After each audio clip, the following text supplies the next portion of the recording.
late 20s. I was in my early 30s. It was like, if you're going to do it, this is the time to do it. It's much more complicated when you have family and other, things holding you back. But we never look back, and we can't, I've been here now 11 and a half years. So it's been a great run. It's been a wonderful run here. It's our home now. So it's not a place that I'm leaving anytime soon. I do love Los Angeles. It's one of those cities that kind of grows on you. When you first get here, LA is not a pretty city. Like San Francisco's a pretty city. Boston's a pretty city. There's areas of New York that are just beautiful. And there are areas of LA that are beautiful, but generally as a whole, it's not a pretty city. But there's something about the city that kind of grabs you and just kind of grows on you. And then what was once ugly now is beautiful. And it's kind of what LA is. And also, like, the first 3 years, the streets were paved with gold. Like, I would just walk around like, there's Warner Brothers. There's Disney. Is that a post house?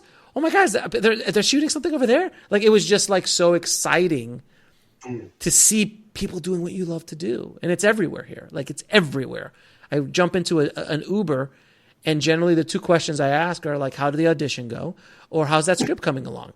And generally I always get, oh, how'd you know? Like, it's... the old joke is you go into Starbucks, all you see is Final Draft. I mean, it's just something that's so ingrained here. And it's just a wonder. If you're a filmmaker, there is pretty much no other place on the planet that has what LA has. I don't care what anyone says about other cities, that, oh, well, we shoot a lot here, we shoot a lot there. That's nice, man. But LA is LA. Like, you could take movies out of New York. New York's still going to be New York. You take movies out of LA, the whole damn city is going to come crashing down because the whole city was built around the movie industry. This is the city. This is what it was. It's kind of like Detroit. It was built around cars. And when the cars started leaving, what happened to Detroit? It's hard. It's hard over there. During this time, though, you were editing. Were you writing any scripts? Were you shooting anything? I was directing here and there, but mostly editing, color grading, post-production supervision, VFX supervision, online editorial. I kept trying to add more tools in my toolbox because I realized when I got here that everybody's an editor out here, but not everybody was a colorist. So that was a more specific thing. So I started color grading more and becoming more proficient in color grading. So then I started editing and color grading projects, and then I would just say, well, I'll just be your post supervisor. So, because I'm doing it anyway, so I'll just run your post for you because I understand the workflow and I'll get your deliverables and stuff. So I started doing that. And then I was like, well, I know VFX and I know my buddies who are VFX artists. So I'm like, I'll be a VFX supervisor. Sure. So I started doing that. And then I started doing online editorial where it's mastering and things like that. So it just started adding more and more tools to that toolbox. And that's a tip that I can give anybody is if you just want to be one thing and you can't pivot or adjust or add new skill sets, you'll be left behind, especially in the world that we live in today, that it's ever changing. And I mean, nobody understands what's going to happen. Nobody understands what's happening right now in every aspect of this business. It's really changing. It's unlike anything. Like when we were, growing up in the 80s, movies were movies. Then the VHS thing came in and that kind of freaked everybody out. And then video stores came out and that kind of freaked everybody out. But it was slow. It was a laborious change, like from analog to digital. Like took forever to edit a movie on a computer. And then I remember editing a movie on an Avid and sending out the cut list to an editor who would actually cut the film and all of that kind of stuff. Like I remember those days. But now things are changing. It's every few months, every 6 months, there's a new camera. There's a new system. There's new Ks. It's moving at such a rapid pace, an accelerated pace that if you do not adjust or pivot, you're gonna lose. And that's one of the things I always tell people that are trying to get into the business. I'm like, don't go to film school, man. Like if you can go and afford film school and it's not a monetary issue, sure, it's great. It's fun. You'll make connections. Depends on the school you go to. You'll learn some stuff. It'll be great.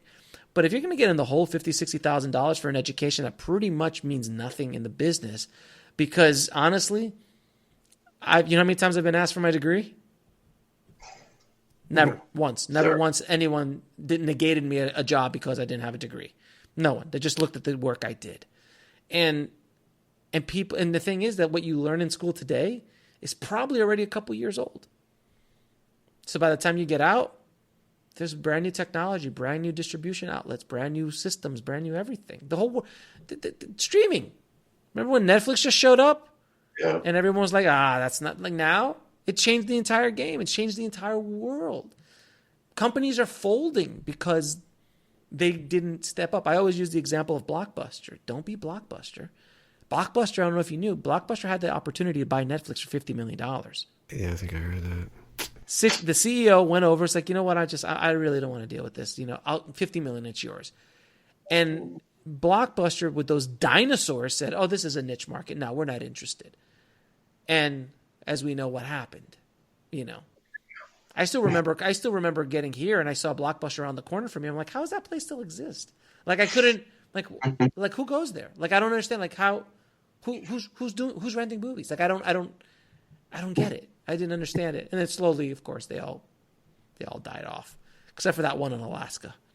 Yeah. It's holding on tight, baby. I wanted to hold on. I miss the nostalgia of video stores. Yeah. And to be honest with you, it's not a good scenario. Like I'd much rather just stay at home, click on something and it's there. That I do love.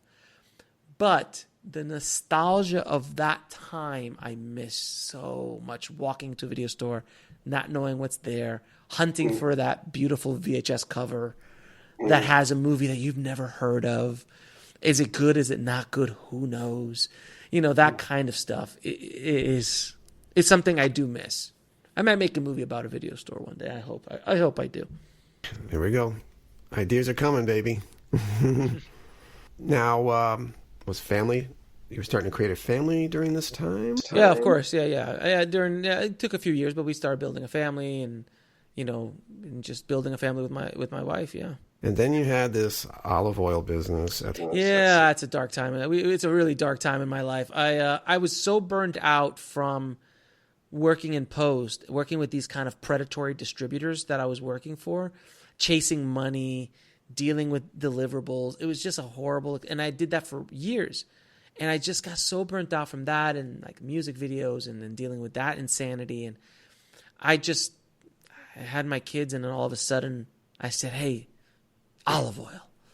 Let's open up an olive oil gourmet shop. And my wife, who's normally the smart one in the family, said, sure, I think that's a great idea. We just had twins. Why not? And we had one of the largest olive oil gourmet tasting shops in Los Angeles, which is not a good thing because we had our overhead was ridiculously high. And I didn't know what real work was until I owned that shop. Like that was the most brutal physical labor I've ever done, because I did, our company at one point was doing 25 farmers markets a week. I was doing events every weekend, going to these events that had 10, 50,000 people, just pounding the pavement, sometimes showing up and killing yourself for $100. It's not even minimum wage when you finish it all out. Like it ground down the ego. It grounded down to a fine pulp. It just kind of just made you realize, oh man, I really miss the days where I could just sit in a room with a mouse and a keyboard and make a living. So it was a dark time in my life, but it's something that I went through. I might write a book about it one day, because there was so many lessons I learned, the characters that I met. There should be a movie. There's definitely a lot of material there for a movie as well. But it was something I needed to go through. It was something, unfortunately, I had to go through. It was probably the second roughest time of my life after the whole shooting for the mob thing. You were feeling that tug. Those creative strings were pulling on you. I was shooting shows for my olive oil company for YouTube. I had three YouTube shows, or 2 YouTube shows for talking about olive oil. I was the host. You can't find them. I pulled them all off. They're gone. But I can't have that out there. No. That'll be done. That'll be none of that. But I